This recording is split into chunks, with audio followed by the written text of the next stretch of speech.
Good morning, সুপ্রভাত।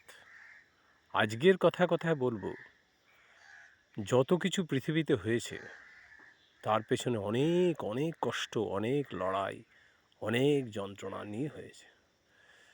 বিশ্বখ্যাত আমাদের বীর সন্ন্যাসী বিবেকানন্দ, উনি যে আজ বেলুড় মঠে আমরা যাই, কত আনন্দ করি, কত উৎসবে সামিল হই, এর ইতিহাস যদি শোনেন বুক কেঁপে উঠবে। 1886 সালে যখন রামকৃষ্ণ তিরোধান করেন, দেহত্যাগ করেন, তখন সেই সময়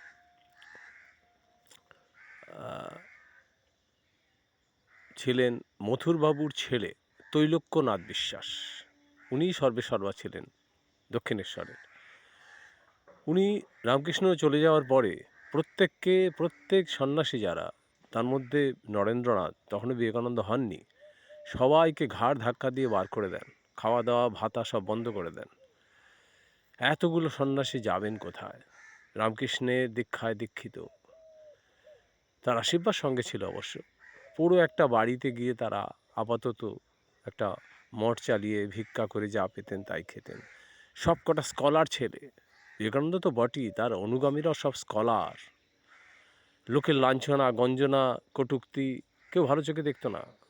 বাজে ছেলে বলতো সব, এদের বাউন্ডুলে ছেলে, সব এদের দূর করে দাও। পুরো বাড়িতে গিয়ে এরা আশ্রয় নিয়ে মঠ করেছিল এবং বিভিন্ন লোকের মানে সমস্যায় ঝাঁপিয়ে পড়তো।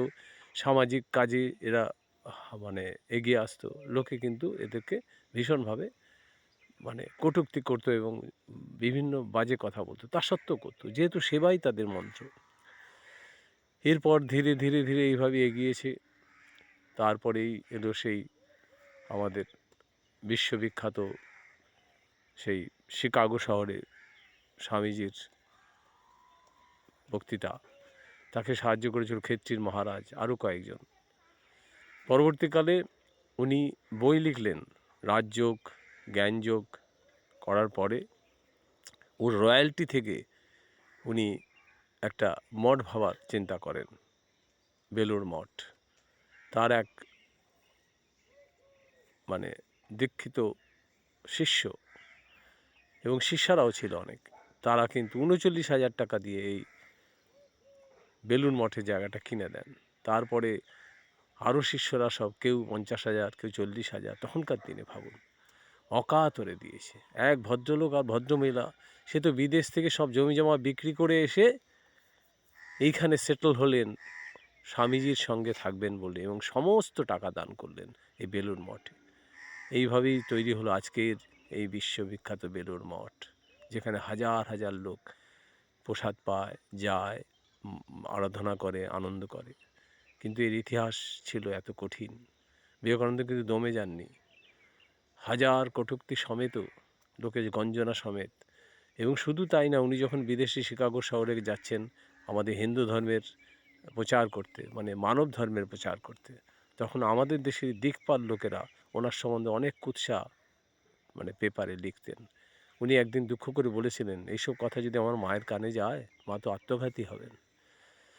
আজকে বিশ্ববিখ্যাত বীর সন্ন্যাসীকে নিয়ে মাতামাতি, কিন্তু তখনকার দিনে বহু লোক তার সঙ্গে অনেক, কি বলবো, অসভ্য আচরণ করেছে, বর্বর আচরণ করেছে। যাই হোক, আমরা তার উত্তরসূরি, তাদের আমাদের ক্ষমা করে দেবেন নিশ্চয়ই বিবেকানন্দ, শ্রীরামকৃষ্ণ। এখন বেশ ভালোই গরম পড়তে শুরু করেছে, বসন্ত যদি এখন আসেনি, সামনেই আসবে। প্রত্যেকে ভালো থাকুন, সুন্দর থাকুন। আবার কোনো একদিন দেখা হবে কথায় কথায়। ধন্যবাদ।